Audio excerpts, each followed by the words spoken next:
সবাইকে নতুন একটা ব্লগে জানাচ্ছি অনেক স্বাগত। ঘড়ি কাটা দুপুর 4টের ঘরে, বিকেল 4টের ঘরে। পুরো মেঘ করেছে পূর্ব দিকটা, আর ঘুরঘুর করে মেঘ ডাকছে। এক জায়গায় বেরোনোর কথা আছে, এক জায়গায় যাওয়ার কথা আছে, দরকারি একটা কাজ আছে। কি হবে, এরকম আকাশ দেখে কি আর বেরোনো যায়? তাই ভাবছি কি করব, যাবো না। এটা সবে 4টে বাজে, দেখা যাক কি হয়। কি ভালো লাগছে, হাওয়াটা কি ঠান্ডা।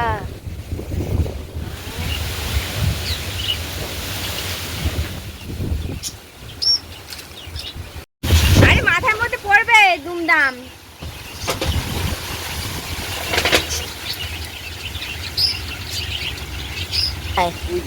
ওই জামটা পড়ে আছে, হ্যাঁ দেখতে পেয়েছি। কটা পেলে? ওগুলো কাঁচা নাম পো, হ্যাঁ এটা পাকা আম পড়ছে আর খালের মধ্যে গড়িয়ে চলে আছে। ওই আমার বর দাঁড়িয়ে আছে, পড়বে আর ক্যাচে উঠবে।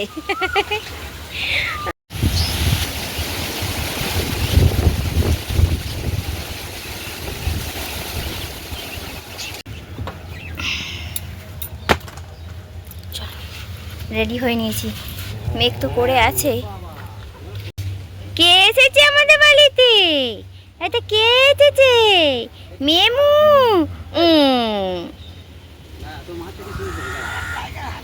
হ্যাঁ মেম হাত দেয়, দাঁড়াও একটু আহ্লাদ করুক। এই দেখো, এইটা ছোটবেলার ট্রেনিং।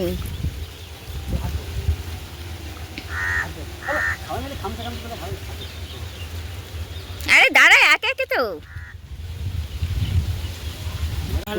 মা এলাম তাহলে, হ্যাঁ সব দেওয়াই আছে, শুধু দরজাটা দিয়ে বসে থাকবেন।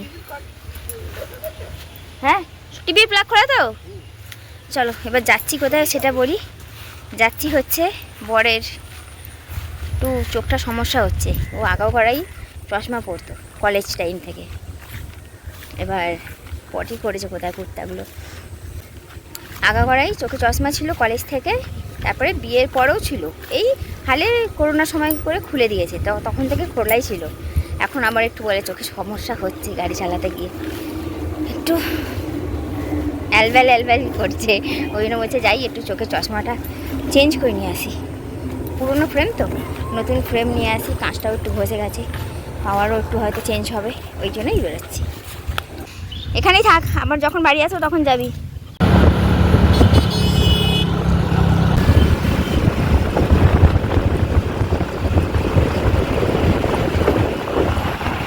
আমরা বউবাজারে, চারিদিক যেই দিকেই দেখবে সব সোনার দোকান। সোনার দোকান ছাড়া এখানে জুয়েলার্স দোকান ছাড়া আর কিচ্ছু নেই। ডান দিক বাঁ দিক সব এখানে একটু যে যা সব গয়নার দোকান।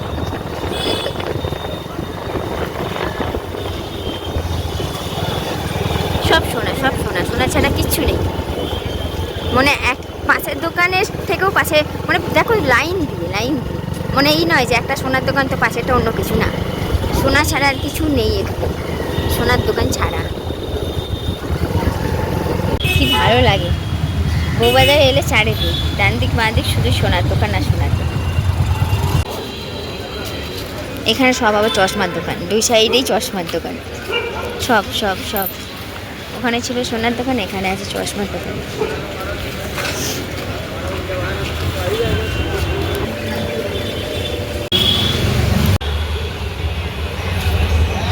ভালো কালেকশনটা কিরকম দেখাবো?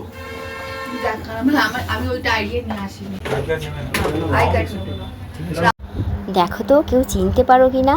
আমরা জাস্ট চশমার দোকানে ঢুকেছি, আমাদের পেছন কিন্তু উনিও ঢুকেছেন। আমি তো চিনতে পারিনি, আমার বর দেখে বলছে আচ্ছা চিনতে পারছো নাকি, ইনি তো অনেক বই করেছে, এখন মনে হয় সিরিয়ালও করে। আমি বলছি না, আমি তো চিনতে পারছি না।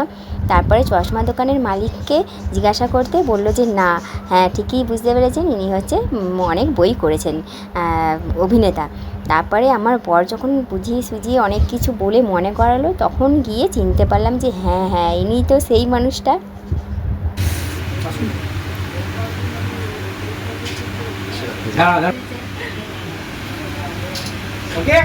সবাই সেলফি নিচ্ছিল, আমরাও ওই জন্য নিয়েছি ওনার সাথে কয়েকটা সেলফি। আর তোমরা কে ওনাকে চিনতে পারলে প্লিজ কমেন্ট করে জানিও কেমন। আমরা জানো আমি তো চিনতে পারিনি, দোকানে যখন ঢুকেছে আমার বর ঠিক চিনতে পেরে গেছে, আমাকে বলছে আরে এ তো বই করে, অনেক বই করেছে, সিরিয়ালারে করে। আমি কে, আমি চিনতে পারছি না, ওনার দিকে তাকিয়েই বলছে আমি তো চিনতে পারছি না।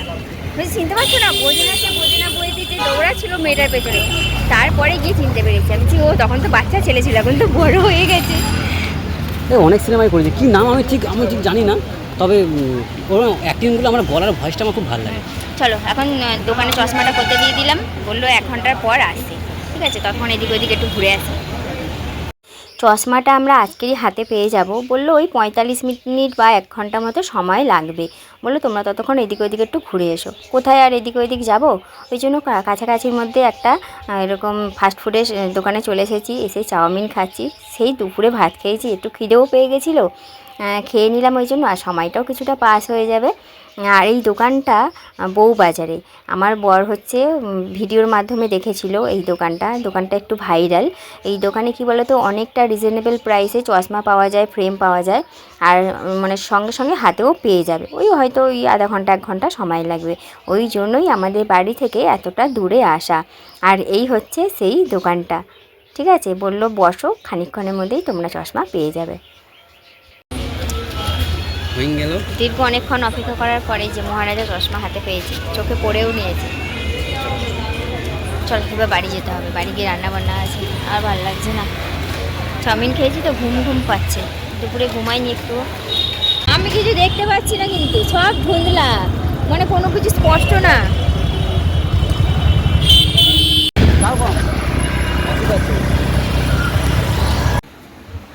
ঘড়ি কাটা 9টার ঘরে, এই যে সবে জাস্ট এসেছি, এসেই জামা কাপড় আরে চেঞ্জ করে নিয়েছি, হাতে একটু জল দিয়েছি, এখন হচ্ছে ইয়ে করবো, হ্যাঁ আলুগুলো রেখেছি দাঁড়িয়ে গেছে চাদরে, এখন হচ্ছে আলুর দম আর রুটি হবে।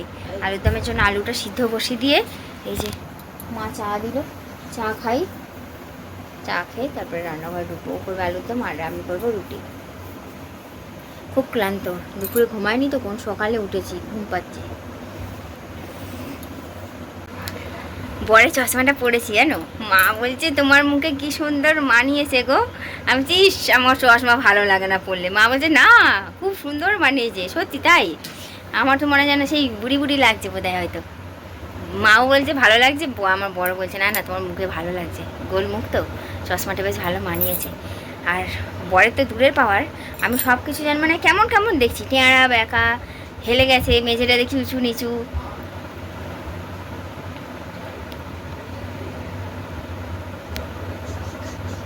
যাই হোক, চশমার দোকানে গেলাম বলে একজনের সঙ্গে দেখা হয়ে গেল, তো একটা নামি দামি একটা মানুষের সঙ্গে, সেলিব্রিটির সঙ্গে দেখা হয়ে গেল। আমি না চিনতে পারিনি জানো, সত্যি কথা বলবো আমি চিনতে পারিনি। আর ওনাদের না গ্ল্যামারই আলাদা হয় জানো তো, সেই ফর্সা চামড়ার মানুষ যতই হোক, কিন্তু একটা ক্যামেরা, লাইভ ক্যামেরার সামনে যারা থাকে না, তাদের গ্ল্যামার আলাদাই হয়। আমার বর অনেকক্ষণ ধরে দেখছি, মানে উনি আমার বরকে দেখছে, আমার বর ওনাকে দেখছে একভাবে। এবার দেখতে দেখতে না আমার বরকে কিন্তু চিনতে পেরে গেছে। এবার চশমার দোকানে মালিককে জিজ্ঞাসা করছে যে উনি কি বই করে, বলছে হ্যাঁ। তখন আমার বর শিওর হয়ে গেছে যে আমি যাকে ভাবছি সেই। আমাকে জিজ্ঞাসা করছে তুমি চিনতে পারছো না, আমি বলছি না আমি চিনতে পারছি না। আমি ওনাদিকে তাকিয়েই বলছি না আমি চিনতে পারছি না। বলছি চিনতে পারছো না, আমি বলছি না গো সত্যিই চিনতে পারছি না। আর তারপরে বলছি ওই যে বোঝে না সে বোঝে না বইটা দেখেছো না, ওই মেয়েটার পেছনে বাস থেকে নেবে দৌড়াবে, ওই ছেলেটা। আমি বলছি ও ইনি, তখন তো বাচ্চা ছিল, এখন তো বড় বড় হয়ে গেছে, ওই জন্য চিনতে পারিনি। তারপরে আমি না কাউকে বলতে পারি না যে সেলফি নেবো বা ফটো তুলবো, লাইফে ফার্স্ট কাউকে, মানে আমি বলি না, আমার বর বলছে একটা চলো সেলফি নিই। তারপরে দোকানে সবাই যারা ছিল তারাও একে একে সেলফি নিচ্ছিলো, ওই জন্য একে নিলাম সেলফি। তো যাই হোক চলো বক বক করবো না, রান্নাঘরে ঢুকি, আলুটা সেদ্ধ বসিয়ে দিয়েছি, রান্না করতে হবে। টুকটাক যা বাসন কোসন পড়েছিল সব মাজা ঘষা হয়ে গেছে, আটা মাখা হয়ে গেছে, এমনকি এই যে আলুর দমও প্রায় হয়ে এসেছে। এবার রুটি করবো, তার আগে একটু নুন লাগবে মনে হয়। ওই নুনটা দিচ্ছ কেন তুমি? হ্যাঁ বাটিরটা দাও, বাটিরটা, ওটা তো হাঁস, শনিবার না। তো যাই হোক, আজকে আমার বর বিনা তেলে রান্না করছে, সেদ্ধ করে আলু সিদ্ধ করে জাস্ট ভাজা মশলা ছিল সেটা দিয়ে করছে। তেল দিয়েছি 1 চামচ দিয়েছি। 1 চামচ তেল দিয়েছে, 1 চামচ। শুধু জিরেটা ফোড়ন দিয়েছে তো ওই জন্য। লাস্টে যাবে ধনে পাতা। আমার পরে দিয়ে তাকালে আমার হাসি পাচ্ছে, অনেকদিন পর চশমা ছাড়া দেখছি তো। আমি ওকে জবে থেকে চিনি, ঠিক আছে, আমাদের জবে থেকে লাভ স্টোরি শুরু হয়ে গেছে, ফার্স্ট দেখা জবে থেকে আমি ওকে চশমা পরেই দেখেছি, অভ্যাস হয়ে গেছিলো। তারপরে দীর্ঘ কয়েক বছর, সে করোনা থেকে মনে হয় ও চশমা পরা ছেড়ে দিয়েছিল। মাস্ক পরতো, চশমা পরতে ঘেমে যেত, ওই তখন যে চশমা পরা ছেড়ে দিয়েছে তারপরে আর দেখিনি। কতগুলো বছর হয়ে গেল বলো তো, এখন এই চশমা ছাড়া ওই অ্যালবেল অ্যালবেল করছে, ঠিকঠাক দেখতে পাচ্ছে না, ওই জন্য চশমা পরেছে। আমার ওকে দেখলেই হাসি লাগছে, আসলে রোগা হয়ে গেছে তো, মুখটা সরু হয়ে গেছে, মাথার চুলগুলো সব উঠে গেছে, মানে কেমন কেমন লাগছে, অন্য কেউ লাগছে। না, তোমাকে খুলতে হবে না, তারপরে নুনের জায়গায় চিনি দিয়ে দেবে, চিনির জায়গায় নুন দিয়ে দেবে, ওই করবে। আর দেখতে ভালো লাগুক না লাগুক তাতে কি এসে যায়, আবার কি বিয়ে হয়ে গেছে, আবার কি আমাকে এখন প্রেম করছি নাকি? ইমপ্রেস করার জন্য চোখে চশমা খুলে দিতে হবে? বলো বিয়ে হয়ে গেছে মানে সব শেষ। হ্যাঁ, তুই ভাড় মে যা না গো। পরে দেয়, লাস্টে পড়ে গেল ধনে পাতা। এবার টেস্টটা দেখবে তো, বিনা তেলে রান্না ধরতে গেলে যাবে। চলো চটপট রুটি করতে হবে, 9:30 বেজে গেছে।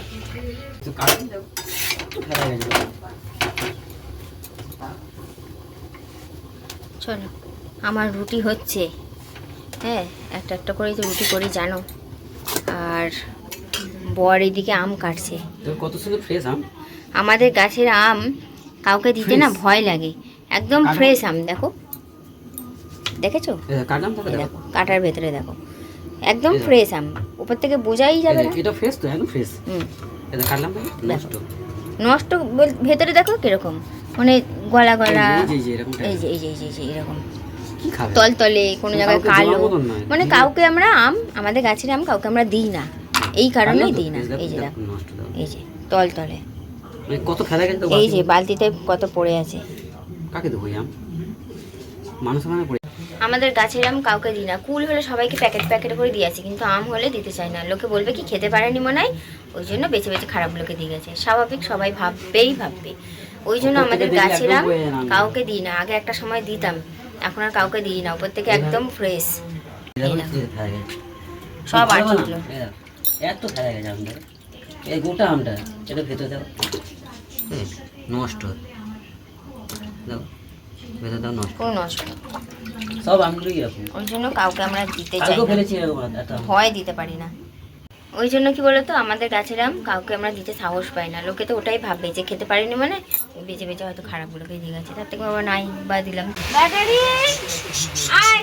বেশি গতি কি যেও না, মাথায় পাতায় পড়বে, শুনে আম খা, তুই তোরটাই খাবি কিন্তু। এ খা, তুই তো খা, এখন বেরোতেই ভয় লাগে, মাথায় যদি আম পড়ে না এক্ষুনি ব্যাস ব্রেন হেমারেজ, তাতেই দিয়ে দাও কম ঝটপট, যা পড়ছে না আম। এই তুই চলে যাচ্ছে, খাকি যা, চলে আসো, যা পারে করুক ওরা, মাথায় পড়লে এক্ষুনি ব্যাস হাসপাতাল। অনেক খাটাখাটনির পর এই যে রাতের ডিনার নিয়ে বসে পড়েছি। আমার একটা রুটি, তরকারি আর এই আম, আর বরকে মাত্র 2 পিস আম দিয়েছি, কারণ বরের তো আম খাওয়া চলবে না, তাও দুপুরবেলা আজকে অনেকগুলো লোভে পড়ে আম খেয়ে নিয়েছে, আর আমিও তাই। আমি তো মোটা হয়ে যাওয়ার ভয়ে আম খাই না, আজকে অনেকগুলো খেয়ে ফেলেছি, কালকে আর খাবো না, এখন 1 সপ্তাহ আর আম খাবো না, যতই নষ্ট হোক। জানলা থেকে কি ভালো হাওয়া আসছে, একটু আগে দমকা মেরে ঝড়ের মতো এলো, এসে কমে গেল, কিন্তু এখন খুব ভালো হাওয়াটা দিচ্ছে, পাখা বন্ধ, খুব ভালো হাওয়া দিচ্ছে। তো চলো বন্ধুরা, ছোটোখাটো একটা ভিডিও, জানি না কতটা বড় হবে কি ছোটো হবে কী হবে, যখন এডিট করবো তখনই জানতে পারবো। আপাতত ভিডিওটা এখানে শেষ করছি, সবাই খুব ভালো থেকো, সুস্থ থেকো, আর যদি ভিডিওটা ভালো লেগে থাকে প্লিজ একটা লাইক কমেন্ট শেয়ার করে দিও। তো যাই হোক, চলো টাটা, গুড নাইট। ঠিক আছে, গুড নাইট। আর আলুর দম, তেল ছাড়া আলুর দম খুব ভালো হয়েছে।